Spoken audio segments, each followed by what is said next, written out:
नमस्कार, मी लाघवी ओम सावंत बुलेटिन मध्ये आपलं स्वागत करते। या घडीची सगळ्यात महत्त्वाची बातमी आहे। अहमदाबादहून लंडनला जाणारी एअर इंडियाची फ्लाइट रद्द झाली आहे।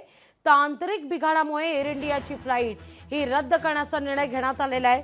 विमान दुर्घटनेनंतर पहिल्यांदाच फ्लाइट लंडनला जात होती, पण या फ्लाइटमध्ये बिघाड असल्याकारणाने AI-159 ही फ्लाइट आता रद्द करण्याचा निर्णय घेण्यात आलेला आहे। या घडीची सगळ्यात महत्त्वाची ही बातमी आपण या क्षणी पाहतोय। अहमदाबादहून लंडनच्या दिशेने एअर इंडियाचं हे विमान उड्डाण घेणार होतं, पण फ्लाइटमध्ये बिघाड झाल्या कारणाने आता फ्लाइट रद्द करण्याचा निर्णय घेण्यात आलेला आहे। यावर आता प्रतिक्रिया सुद्धा उमटतायत। एअर इंडियाचं आणखीन एक विमान हे रद्द झालेलं आहे। तांत्रिक बिघाडामुळे एअर इंडियाचा फ्लाइट रद्द झाल्याची आता बातमी समोर येते। या घडीची सगळ्यात महत्त्वाची ही बातमी या क्षणी आपण पाहतोय। विमान दुर्घटनेनंतर पहिल्यांदाच हे फ्लाइट लंडन करता म्हणून रवाना होत होतं आणि त्याच वेळी एअर इंडियाच्या या फ्लाइटमध्ये तांत्रिक बिघाड झालेला आहे, त्यामुळे फ्लाइट रद्द करण्याचा निर्णय हा घेण्यात आलाय। अहमदाबादहून लंडनला जाणारी एअर इंडियाची ही फ्लाइट AI-159 ही फ्लाइट आता रद्द करण्यात आलेली आहे।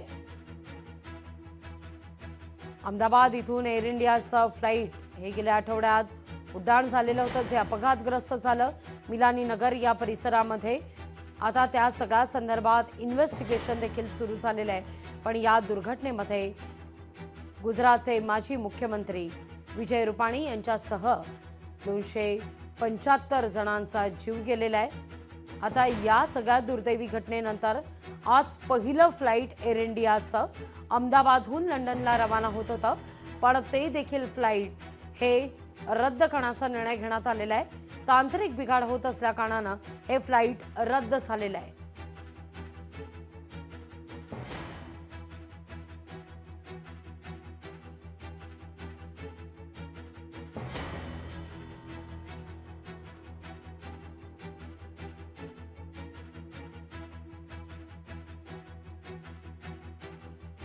यहाँ पे जितने भी है सब परेशान है। मेरा बच्चा भी परेशान है, सब परेशान है। अभी हम चेक कितने दूर से यहाँ पे आए हुए हैं, फिर भी अभी हमको वापस जाना पड़ेगा। और कल सुबह 8 बजे या 9 बजे उसको बोला है कि 9 बजे से पहले आ जाना है। अभी कल भी फाइनल नहीं है, फिर भी 9 बजे हमको आने को बोला है। आपण पाहतोय फ्लाइट रद्द करण्याचा निर्णय आता घेण्यात आलेला आहे। AI-159